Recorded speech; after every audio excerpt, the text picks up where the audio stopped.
don't know. I guess I'm a little bit confused because it's like the Vatican has power over me. It's like Vatican has power over me.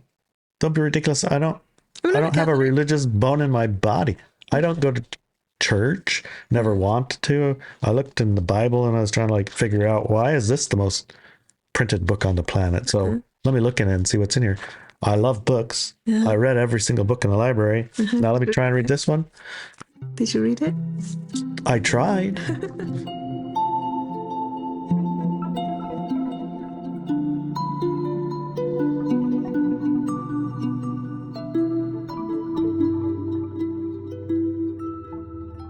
Hi, I'm Inelia Benz. And I'm Larry Bazell. Welcome to Woo for Thought, our podcast for Lecturians. You can also join our after party on Fridays, 9 a.m. Pacific. Every Friday, 9 a.m. Pacific. And you can find that at our other podcast website, drivingtotherest.com. It's open for subscribers, wisdom keepers, and wisdom seekers. So see you then too. So what was the topic this week, or rather this month for your essay, honey? Yes, so this is a longer format article. You normally call it an essay. I don't know if this one's long enough to be called an essay, but we're calling it an essay. We're calling it an essay. I remember reading, getting about halfway done and thinking that's the end of it. And there was another whole half. So yeah, that's an essay. Okay. So it is about the Vatican, the mystical mechanizations of the Vatican around the world. I opened the hood for us all to look at what runs the bus of the light-dark paradigm. Yeah, what runs the bus of the light-dark paradigm. So clearly there's an essay in this. So if you're listening to this and you don't know what we're talking about, you can do like the Woo for Thought at Substack. You'll find me. He'll find the essay. Yeah, the essay, my essays. Woo for Thought. And if you do Inelia's Benz or Larry Bazell, you're going to find us there. So first off, I wanted to say something like Vatican. How did it to be they were the them that's in charge of making the light dark paradigm function? I mean, they're not the only religious organization with property on the planet or anything, and it's not like they were here forever or anything. They just, I mean, why Vatican? It's more like why was Rome and the Vatican chosen to be the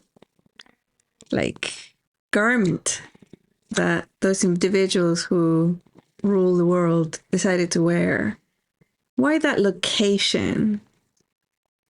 And to get a little bit of a insight on the location, we can talk about the rise and the alleged fall of Rome. Yeah. Oops. So Rome, for some reason, I know, for some reason, the Roman Empire managed to encapsulate most of Europe at one point. A lot of land in North Africa and way into the east as well. And those things don't happen by coincidence. And yes, there were some historical figures that we might say had a big part in it. But how come they went there? How come that location? What was it about the place or the people there that generated that type of energy?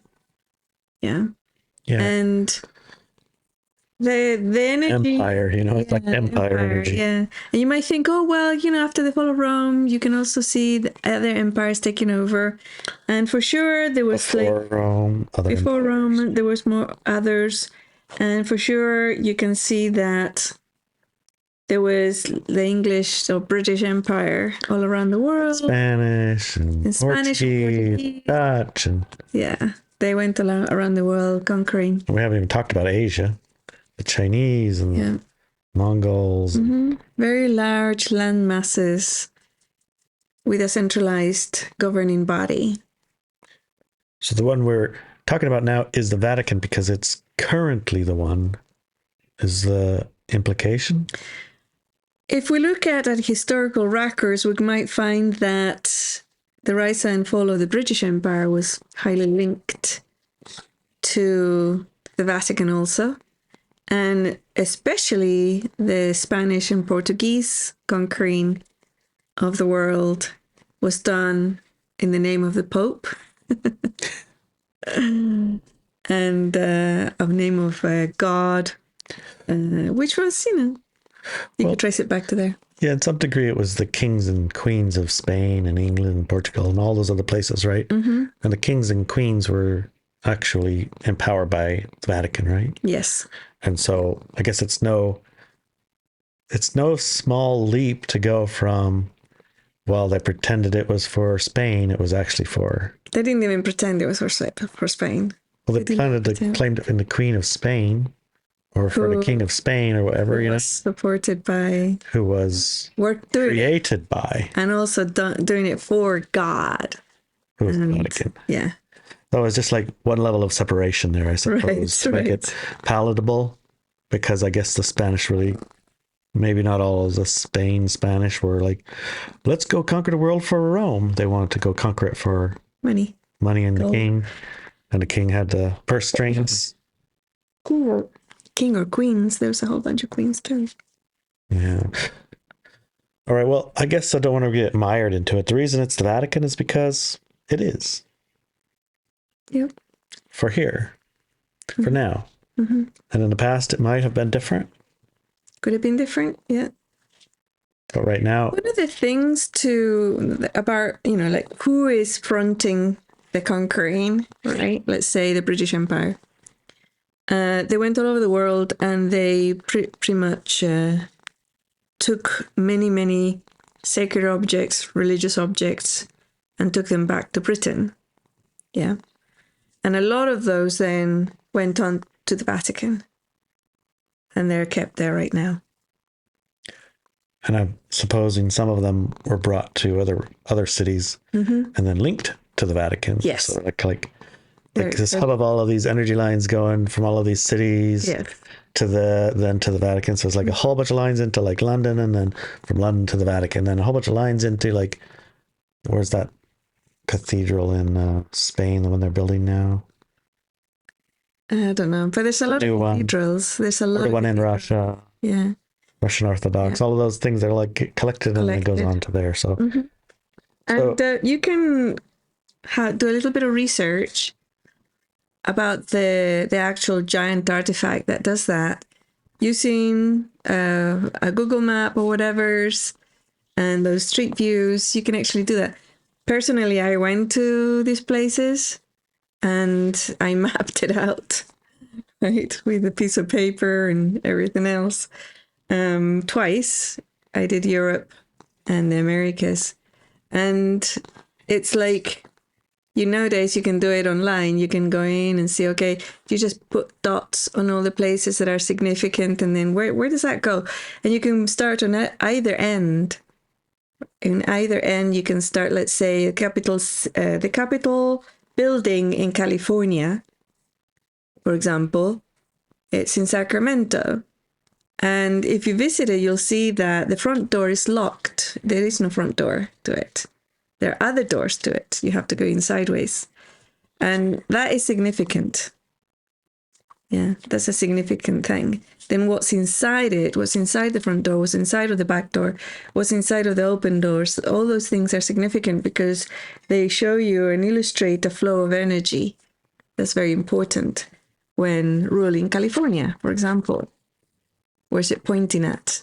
And then you can have a look and see where's the main energies moving through, and then get yourself a taxi, or if you have a car or a bike, and they start going down that way to look at it at a physical level and see what you find. And then you continue on geographically, or you can open a map and see where you are, and then start making lines with a ruler, yeah, and see where it goes. So, and when we're in the Vatican and Rome, I remember telling you, remember I said, I bet you that these lines are named and marked by the different civilizations, you might call, or cultures. And sure enough, around Rome, there's a little we might call them neighborhoods or even plazas, with different country names or cultural name. Like there's a Spanish section, English section, and there's an obelisk in each one of those. And if you go up at the hill, you can see the obelisks going straight. You open your maps or your app with the maps and you make a line, it goes straight into their capital city. So it's another way of illustrating all roads lead to Rome. It means Yes. all lines lead to Rome. Yes, all energy place- lines. The place, not the, Yeah. So it's a location. When we say Vatican, it just happens to be on that location, but the location is the important part. Yeah, the location, the Vatican itself is a country. It's an independent country or sovereign state, you might call it. And it's actually the smallest country in the world. So that's quite interesting in itself. And is it like hallowed ground or something, or no, sacred spot? Or no, it's literally a country. No, I know it's a country, but is it a country located on a sacred place? Is something underneath of it? Yeah, there's definitely a lot of stuff underground, and I'm not just talking about catacombs here. Lots of technology and artifacts. They, as kings and queens of Europe went around the world in their name and collecting artifacts, they took them back there. And they have a massive collection of it, books and things that are powerful. But not just that, because if you put that in a random field, yeah, you're going to get a nice center there, right? A nice pocket of power. But that pocket of power is a natural, probably energy line junction there from before, because we saw the rise of the Roman Empire. It never fell, it just put on a different uniform, the uniform of religion. But all these you can search and have a look at, and everything else is not difficult to find. Right, but what I'm curious about is what's special about the location. I think it is a junction, like a nervous system of energy lines. Is it particularly well suited to exerting power over everyone, or is it equivalent to flavor? I think it's just pure power, and then how you use that power is up to you. How you use it, because their power doesn't just arrive there; it's then shared out. Is pointed to different locations. So it's not just negative power, it's power, and how the person uses it or the organization uses it, then that gives it the flavor of positive or negative. So someone else can claim it? Is that what you're saying? Yeah. At an individual level or organizational level or a state level or what? I mean, how many people have went over to say, hey, I'm tired of your shit, I'm just taking it. I mean, how do you take that power? Well, control it or influence it or any of those things? Is it like Gaia's in the higher way? I mean, in some way it's a sacred place of Gaia, not a sacred place of power over other cults. You know what I mean? Yeah, so I mean, there might be a person who might be powerful enough, capable enough, strong enough to not fall for the illusion of separation and power over others and go walk in and claim it all, you know. But I haven't met anyone like that on the planet. There's always a weakness in one of their fields or bodies or whatever. And the ones that have the power now have the agreement of the human collective. So for another person or a group of individuals to walk in and take over, they would need the agreement of the human collective. And it would be like saying the power over others game is over. And now this is we're going to change the flavor of this power to be different. And, you know, from what I could see and the work that I did back in 2010, the power was like it used to be central in different parts of the world and then go out to the people. Yeah. To the kings or the chosen leaders or whatever. No, to the people. It used to go out to the people. Oh, originally. Yeah, originally. Before Rome was a place that claimed it, before Romulus, whatever, and the Vatican, whatever. Yeah. Before the light dark paradigm. It was just a natural location. Like, yeah. A retransmitter, like California to some degree. California does have a certain frequency of giving out energies, but that's also that's more like a broadcasting station, right? A radio station. So Rome similarly. So these centers, they used to have an energy flow that went out to the people, all the people. But then technologies were added to reverse that flow and have it coming from the people, like vampirizing the people instead of feeding the people. It was vampirizing the people. And that's, I would say, a lot of things are necessary for that to happen. But the main one is the agreement of the people to have a light-dark paradigm, like dark experiences. Right. It's easy to jump into the victim part of the whole, they took our power. But, it kind of ignores the part where, how can we have a game where we give away our power? I know how. At a conscious level, we decided that and then implemented it and then jumped into it. And then while we're in it, we're the victims of it. Yes. That's kind of what you're saying. Yeah. Yeah.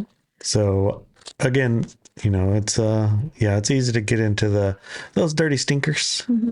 And, they are doing dirty stinker games, right? Mm-hmm. But it's not without our agreement. Right. Right. No matter what we say. Mm-hmm. Like, oh, I don't agree with them doing that. So at the same time. Let's have a look at your life. Let's have a look at what you're actually doing. Yeah. Yeah. Not only what you're actually doing, because there's plenty of people who believe they're living the clean, pristine, snow life without power over people, not killing animals and just eating carrots or whatever, or killing carrots and the carrots. Well, let's not talk about killing carrots right now. Okay.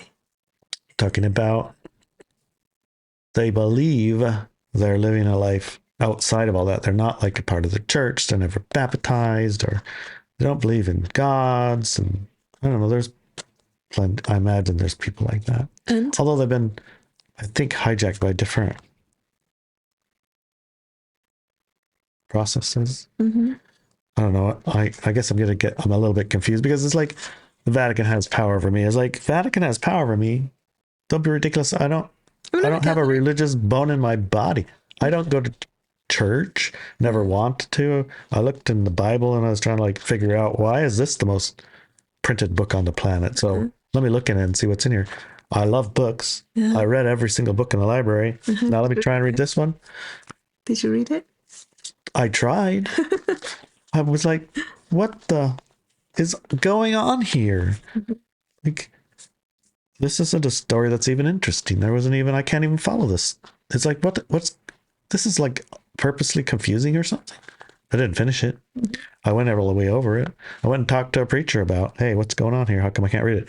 Oh, it's an allegory. And then I listened to a sweet talking guy trying to talk me into, I don't know what, or whatever. You're not supposed to understand it. I'm supposed to understand it for you. All of these things were I think I'll just drop all this. Yeah, because it's not working. It didn't catch, right? Mm-hmm. So for someone like that, what possible powers the Vatican have on me? What are your thoughts around that? Well, my parents did have me baptized, but it wasn't at the Vatican. It wasn't at Catholic Church. Mm-hmm.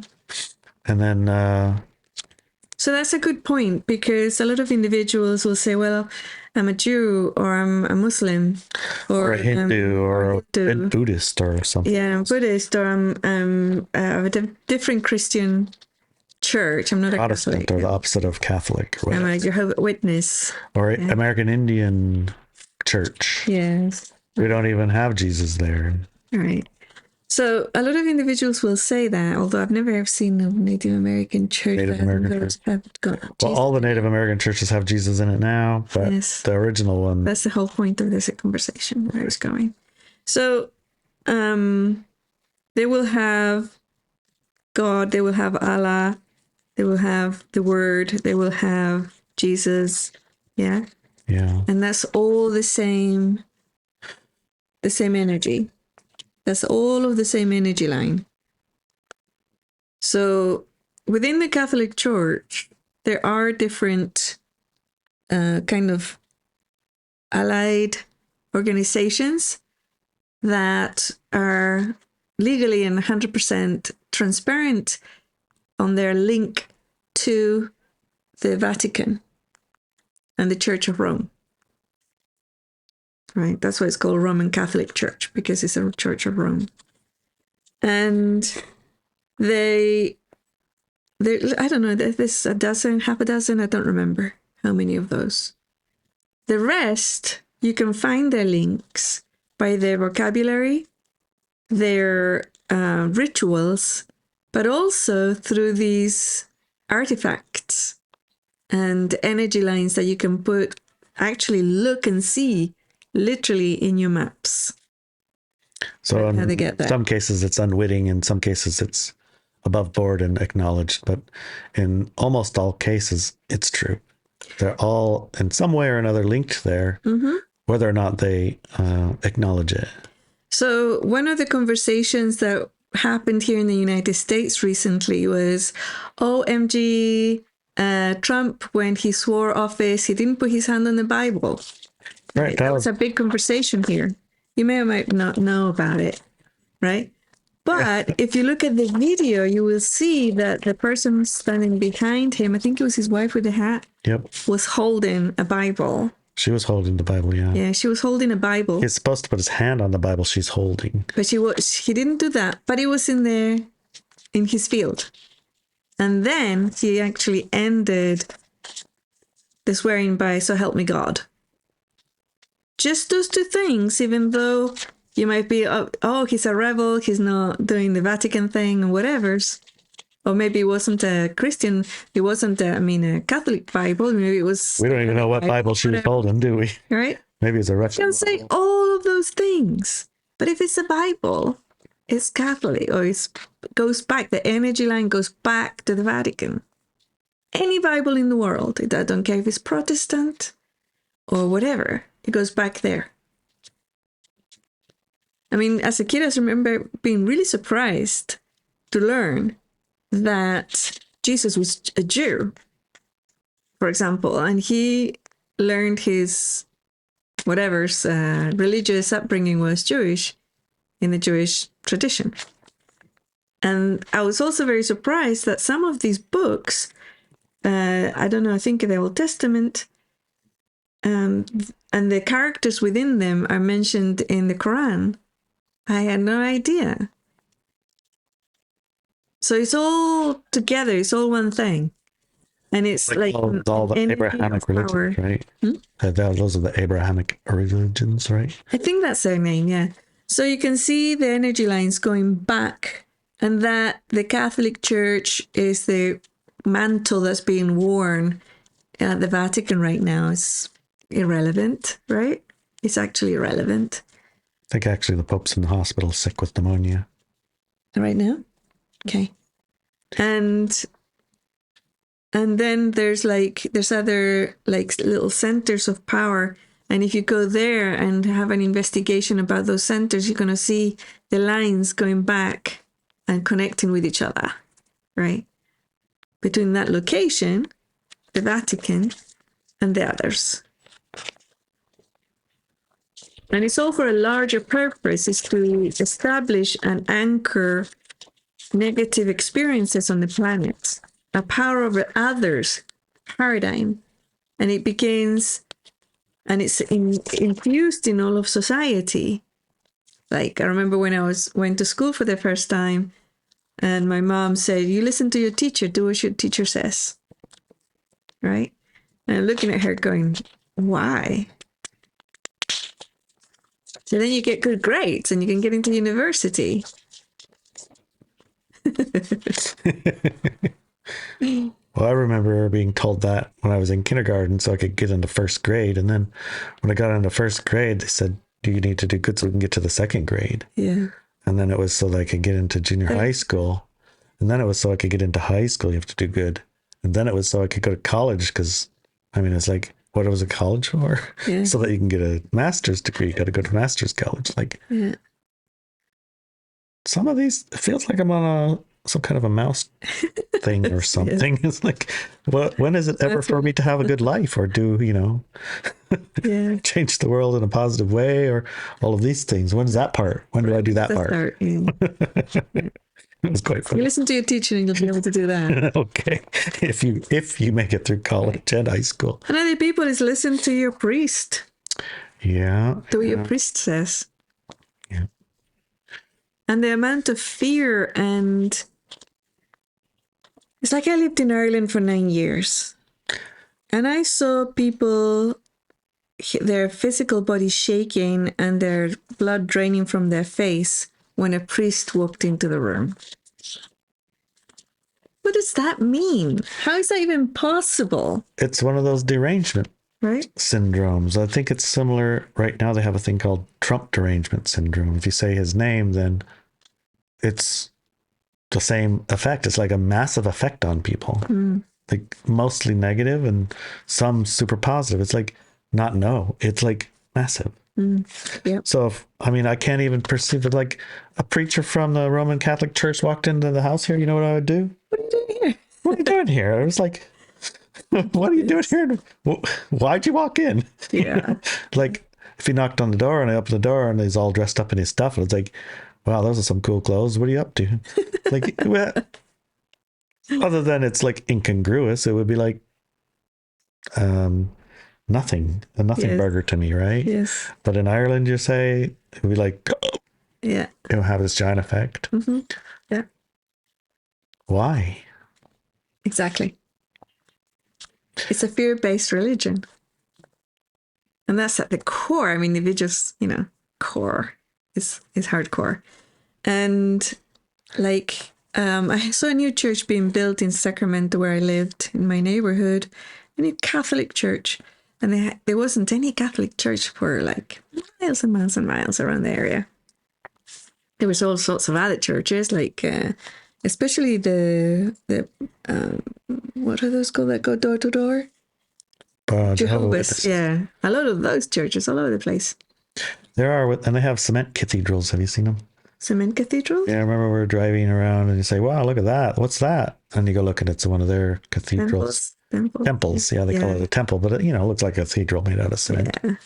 Anyway, so this Catholic church was being built, and I remember thinking at the time, it was like it didn't quite fit into the grid of that neighborhood. It's like instead of being parallel to the street or whatever, it was at a weird angle and stuff. I thought, this was actually done up on purpose, to line up properly here, right? The city was built incorrectly. Yeah, so it's very interesting to me that they had even a tiny little church in the middle of nowhere. Even that one had somebody come in and pointed in the right direction, according to them, right? So, like in the United States, you might think they don't get away with certain things in mass, what they said, tell people, which would be different, let's say, to an Irish bishop giving Sunday Mass at Christmas and saying that everybody who doesn't go to Mass every week is a devil worshipper, or demonically possessed, and nobody should marry a non-Catholic because then they're going to be polluted and go to hell, and all their children are going to go to hell. It's serious business, that one. But over here, it was more like very Jesus is the lamb, and the lambs need herded, and very, very nice and whatever. Nice flock. But there was still the brimstone stuff if you're a bad It'll be Catholic. bad because you will go to hell and burn forever. So here, we can fix that. Okay. With the confession or whatever. So it's like the energy of fear is throughout. Plus, if you're not a Catholic, you might not know that they're cannibals. Symbolic cannibals. They eat the flesh of Jesus and drink the blood of Jesus at every Mass. somehow that's fine. And it's like made into, it's fine. It's normally, it doesn't actually mean that. It's just symbolic and blah, blah, blah. But it's not. It's a gross, gross thing to even say and to do. Right. Right. I'm pretty sure it reminds me of that. It reminds me a little bit about the Qigong thing I was doing, I was learning these energy Qigong. It's supposed to be energy work. Mm-hmm. This particular school ended up with a ritual. And at the end of the ritual, you're listening to the ritual, you go at some sense of awareness, you go like, wait a minute, I'm not doing any of this crap. You kidding me? Yeah. Delete, cancel, no, 0. Not doing that. Sorry. I mean, I don't care how much money I spent, how much exercise I did. We ain't doing that ritual. Well, that Catholic ritual, when I look at it, not in it, there is 0 part of me that would say, yeah, I'll just go along with that. Seems fine to me. Tell me how this is great, preacher. Just tell me. It's like, yeah, I'll believe you. No, not happening. Right. So, and that's just Catholic, but there are other churches and things and temples throughout the world.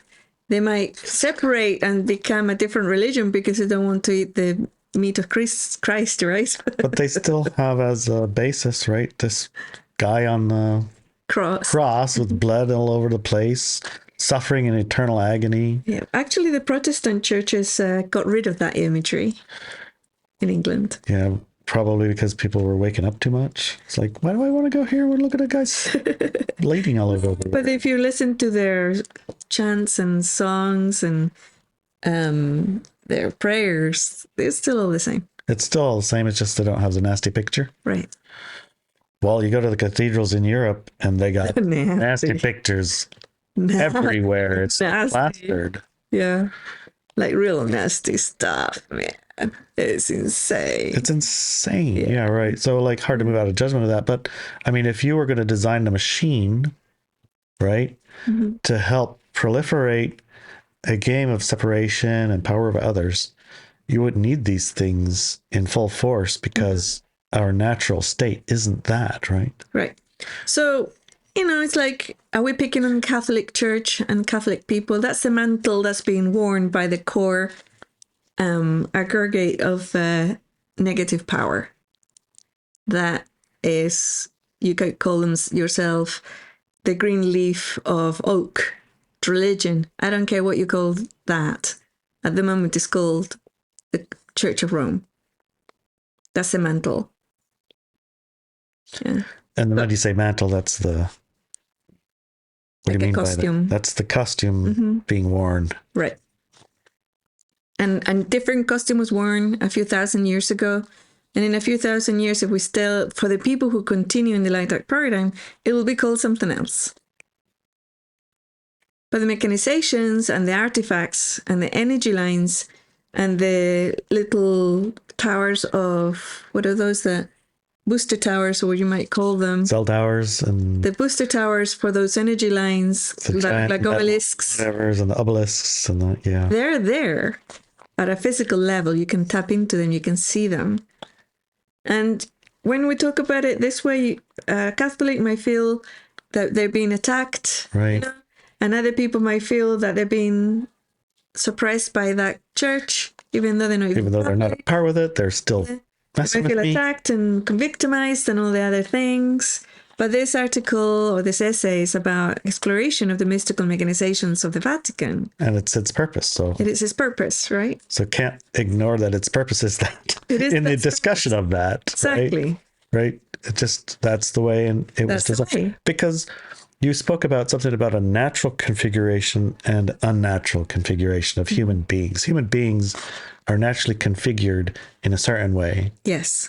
And in order to have a different experience, an experience not compatible with their natural configuration, they need something to help. Yeah.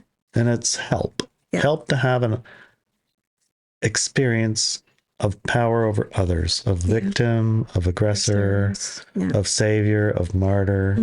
I mean, clearly, the savior martyr thing is front and center in most. Absolutely. Catholic, in all the, not just the Catholic, but all the Christian, so-called Christian, and even other churches. The Buddhists, you're supposed to stay here and suffer with everyone until everyone stops suffering. Exactly. Yeah. All of the major branches of religions in the world have the martyrdom like written in. Right. It's your job on earth to suffer. That's why it's here. Yes. Right. That's the unnatural configurations. Yes. It's starting to make sense. Natural. Yeah. So to have it and to experience it, and not raise your hand, everyone, who wants to do that? Well, guess what? Raised your hand or not, if you incarnated here. And then the answer was pretty much, yes, that's what you came for. I've only met one person in my entire life who didn't come here for that and wasn't living any of that. They didn't have even a tiny little speck of that in their energy field or any of their bodies. One person that I casually met on one of our hikes. It was a young fellow who was a surfer. And he's was he floating around on a cloud? He has the angel wings on, or what's going on here? He was a regular guy. I don't know. He looked about 17, 18, but he was probably older. And he's the only person on the planet who I've ever met who wasn't here for a light dark paradigm engagement of any type. Not even a little bit. Not even an iota. That's impressive. Interesting too. Yeah. Which tells you, you can walk by an individual like that and not even, I guess, know it. Because I don't remember him. Was I there? Yes. And you probably said something. Yes. Yeah, I promptly forgot. Yeah. Because it doesn't fit into the dynamic of the light dark paradigm and what games we play within it. Right. So, yeah, I can see how it might be interesting to incarnate into the place where that game's being hosted and not play that game just for the flavor of how to do it in a place that's impossible to do it. Well, I'm going to do it anyway. Yeah. Cool.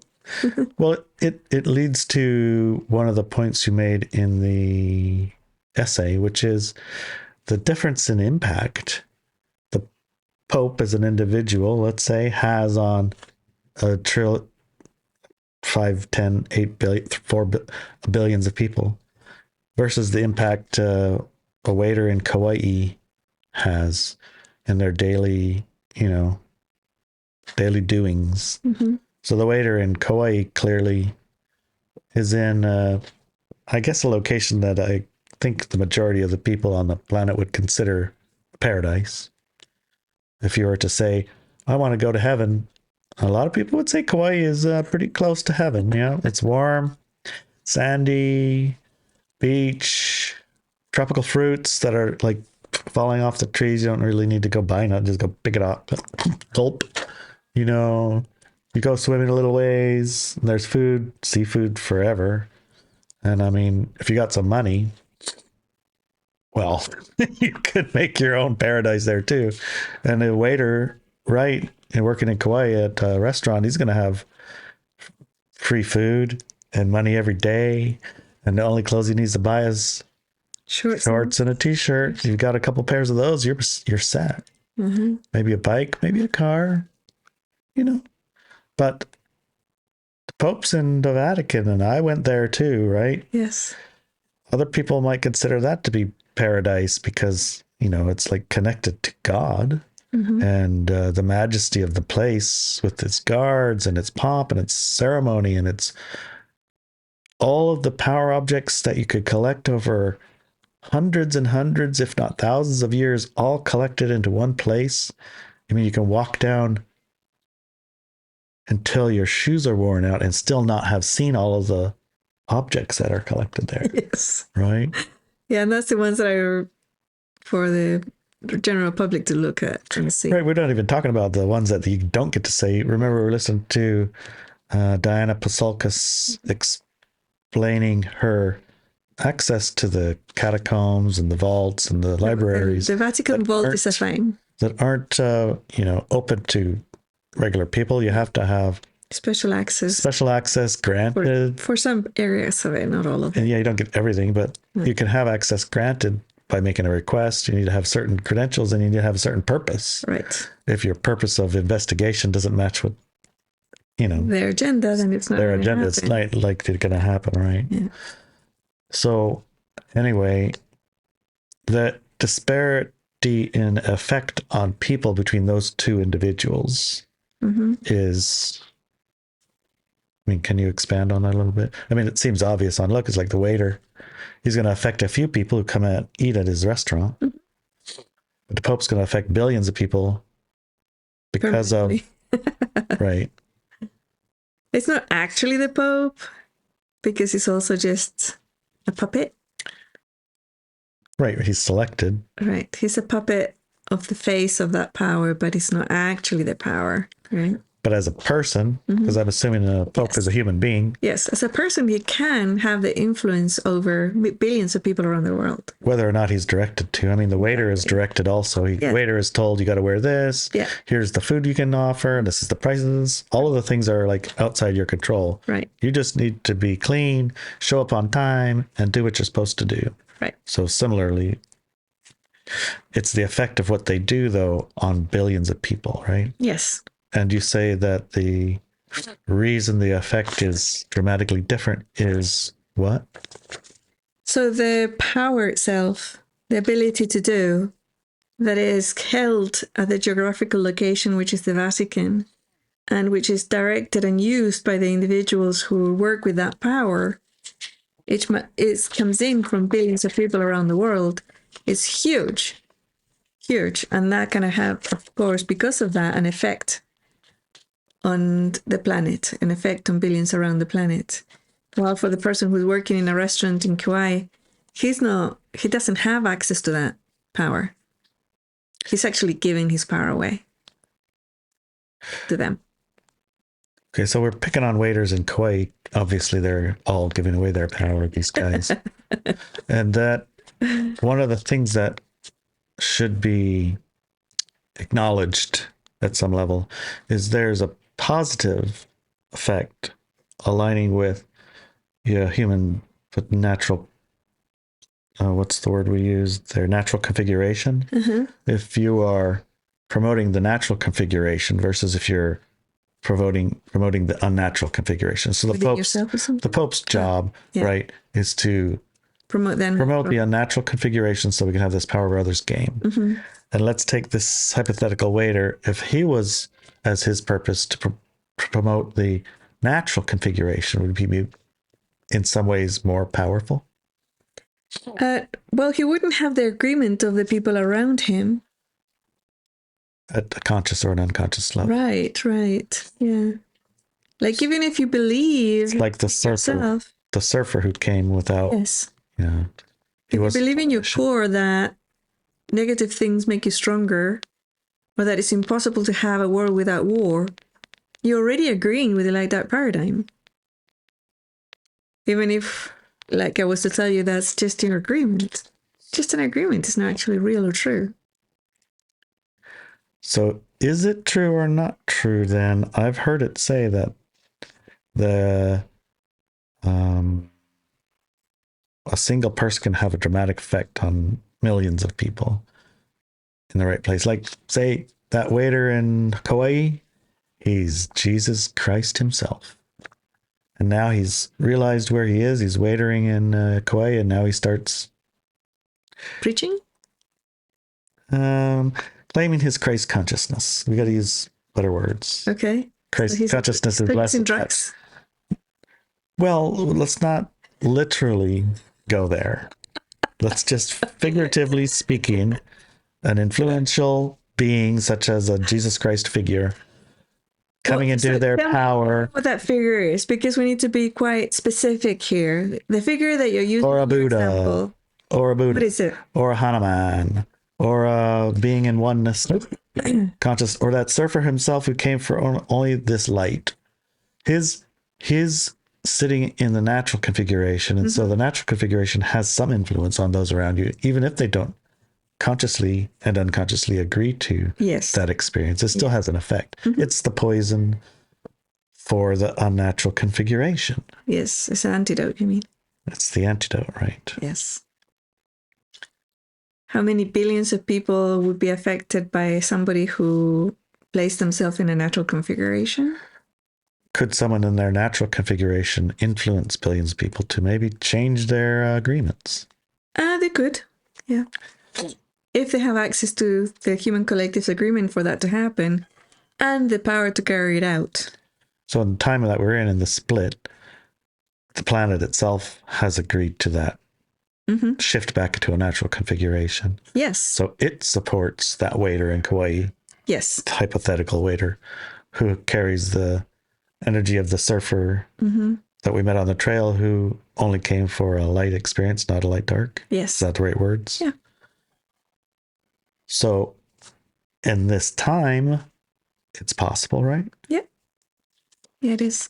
For that single being to have as much or more influence as the Pope himself. Yeah, and I think that you've tapped into the equation because you said the agreement part, right? Right. So the only reason why these mechanizations are effective in the Vatican is that people agree to it. They agree to being part of it, agree and give their power away. And this goes into government, into financial institutions, into armies.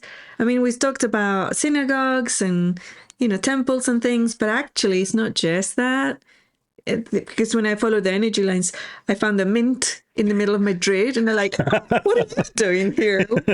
It's here." And I was like, I didn't even know it was a mint. It was this giant wall made of metal or whatever. So I went for blocks and blocks and blocks, hiding something behind it, and I had to stop someone in the street and say, "Can you tell me what's in there?" And they look at me like I'm some crazy person, and they say, "Well, that's the mint for the, money in Spain." And they're like, "What?" You follow the line, and there you are. There you are. It's like, what? And other ones point to palaces, other points to the offices of government, other ones point to army. What are those called? Where they keep the headquarters. Headquarters, right. And so it's like, wow, that is quite fascinating. Yeah. Fascinating. There's a whole bunch of more stuff, of course. I mean, this is just one little essay to scrape a little bit, open the hood a little bit and look inside. And it's just fascinating and interesting. But either way, whether you want to configure yourself in a light dark paradigm and become powerful, or you want to configure yourself just as your natural state of light and become powerful, either way, you need the agreement of people.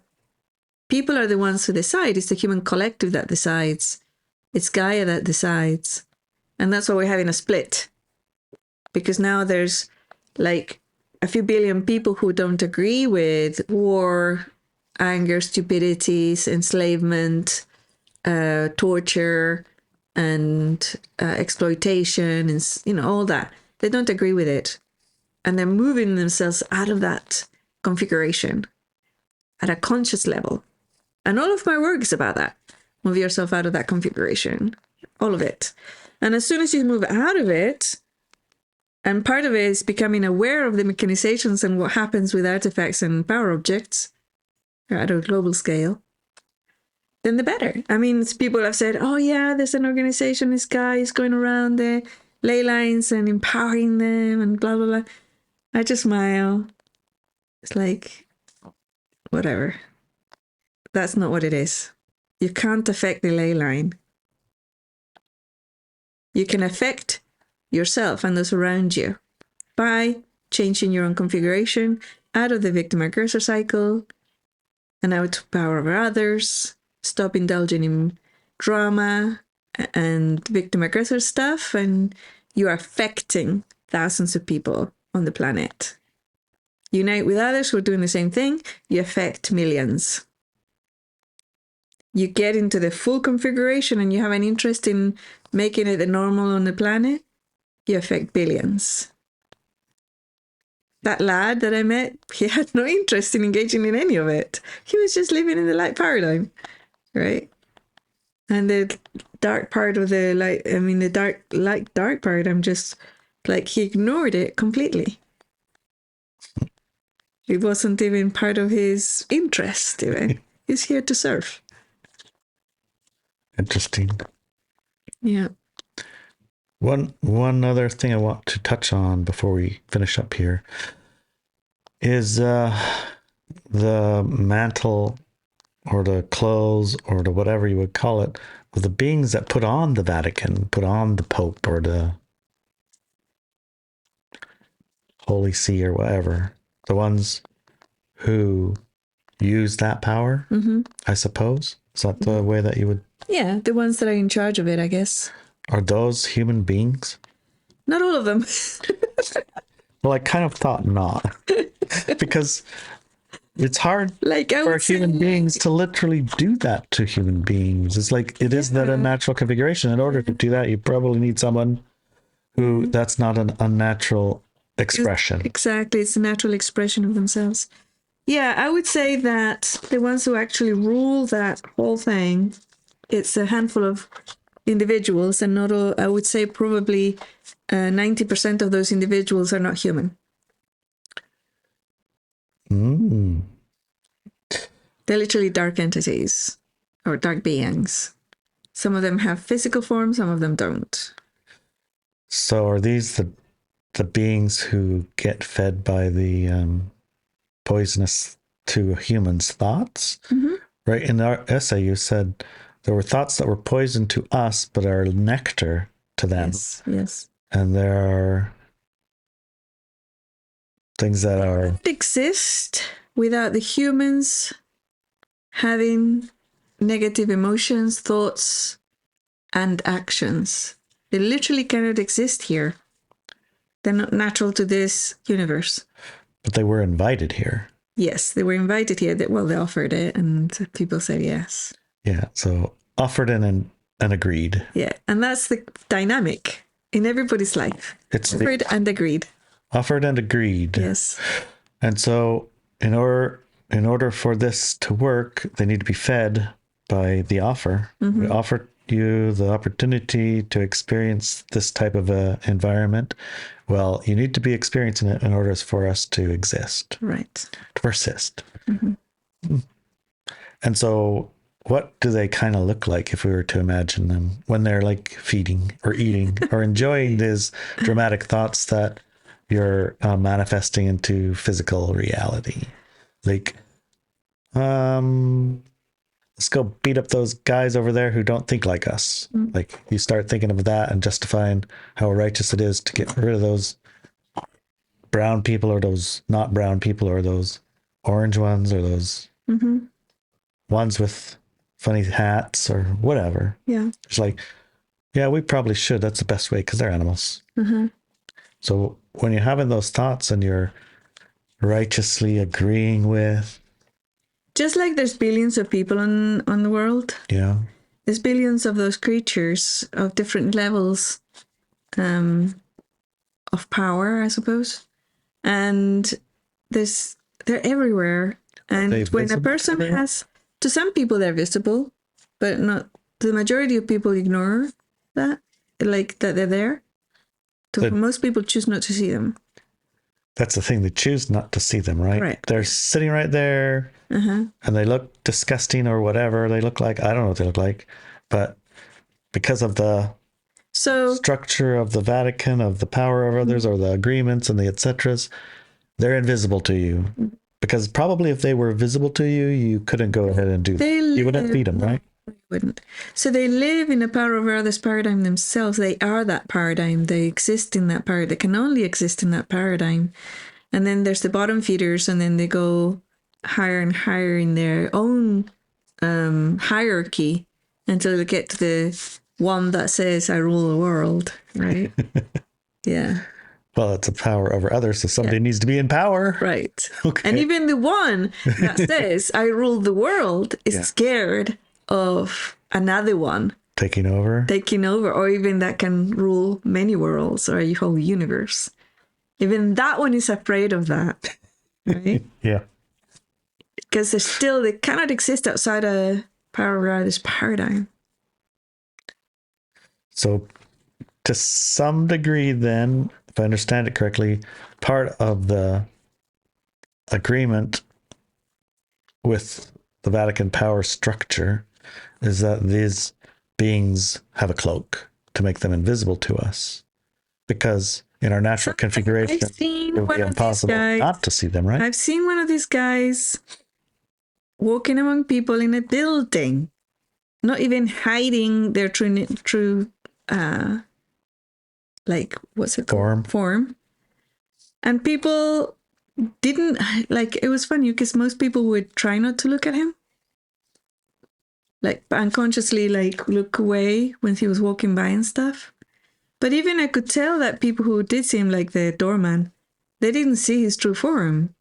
It's almost like their brain would make something up and see somebody else. Yeah. Yeah, so that's part of the power of that. Mm-hmm. Huh.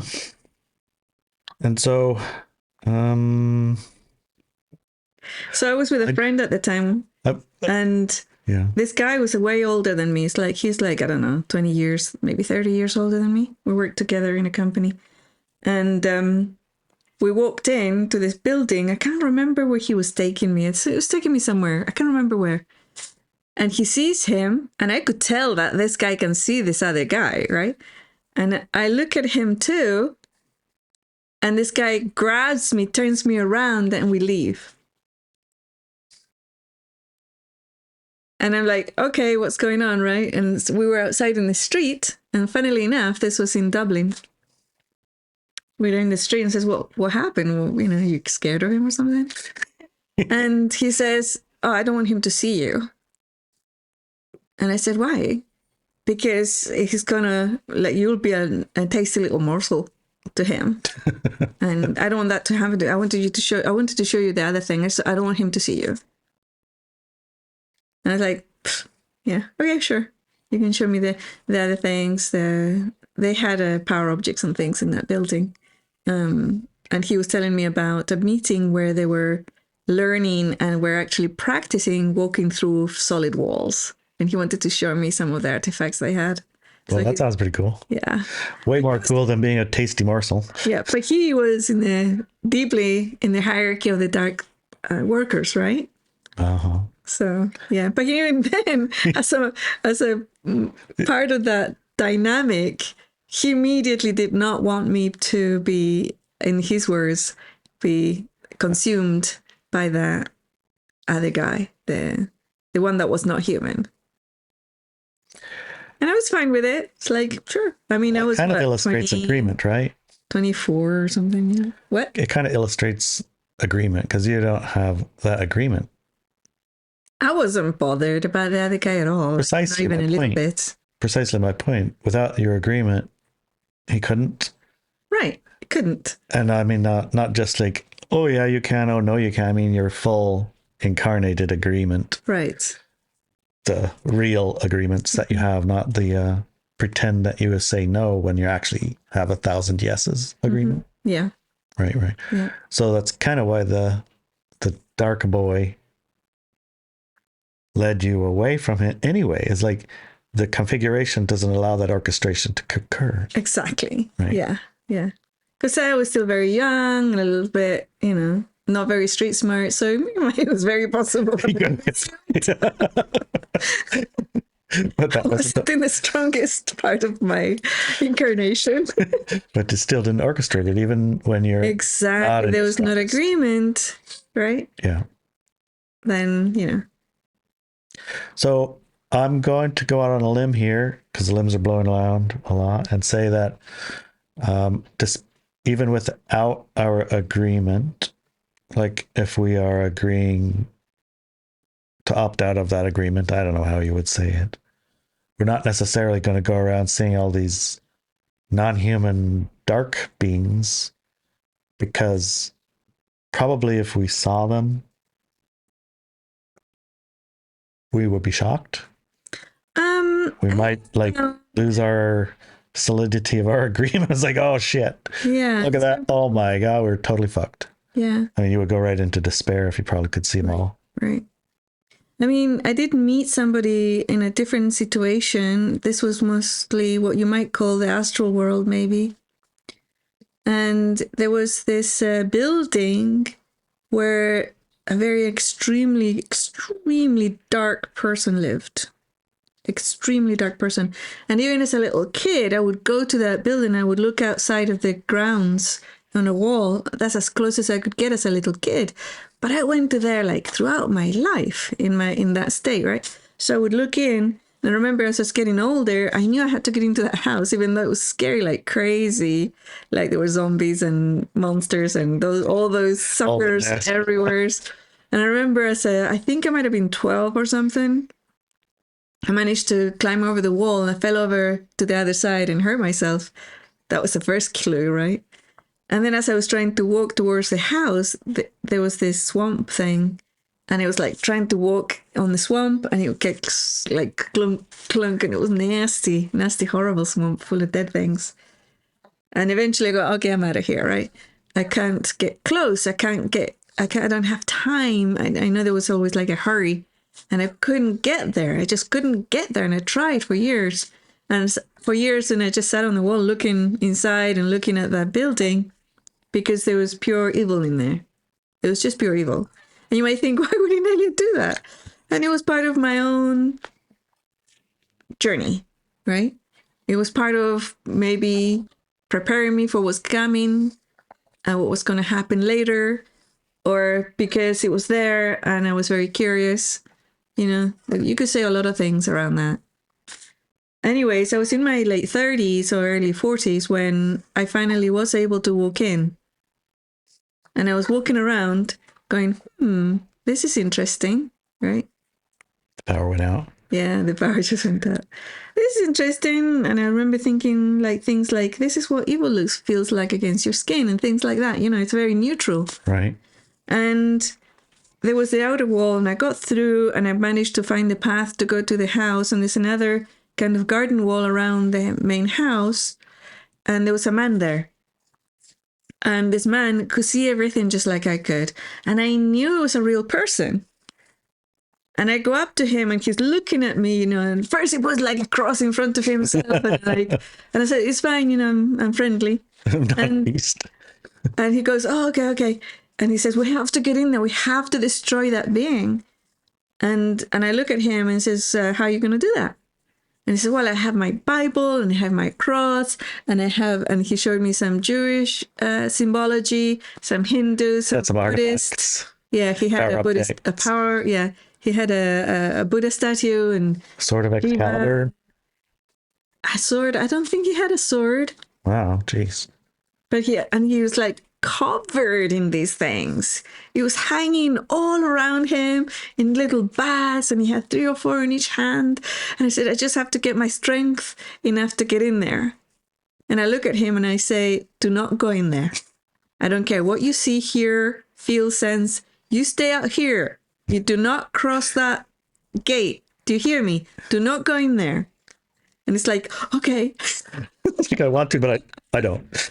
Okay, I'll hold myself here, you know. It's great, excellent. Just stay here. Do not move. Don't go there.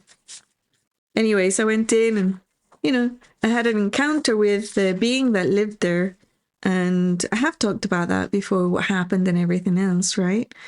And then as I left, he was still good. And it's like, oh, we did it. You know, so happy. Anyways, move forward a few years, and I was doing an event in Europe somewhere with a few hundred people.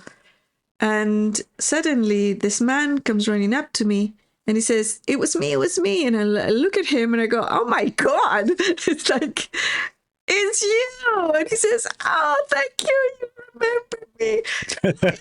It's me. And somebody says, it was me. What happened? He says, he's the guy. He says, I was outside. I was inside that wall. He said, I was carrying all my stuff, but I knew I was going to die.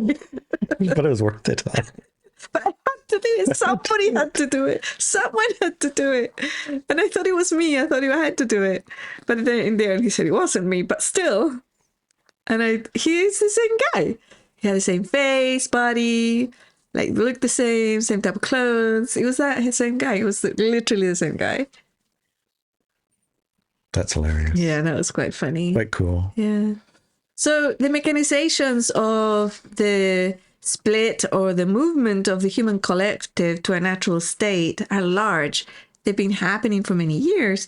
And the fact that you're listening to this podcast right now and read the essay, that's part of the mechanizations too.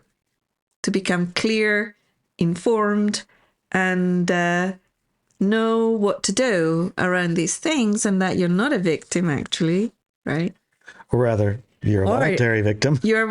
So that your victimhood is voluntary, your aggressor energy is voluntary, your martyrdom is voluntary, right? Your disempowerment is voluntary. And yes, I know it's difficult to step out of all of those. I understand that. Like, I fell for some really stupid things because I lacked street smarts. And I was out of commission for 20 years. Yeah. I couldn't do anything for 20 years effectively. So I know what that's like. I know it's difficult. So it's like working with others, I think is really important.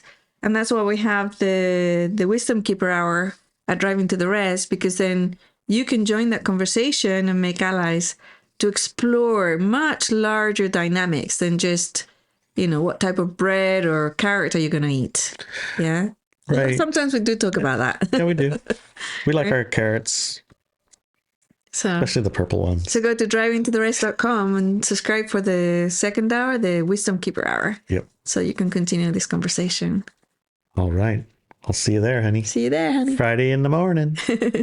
Bye. Bye.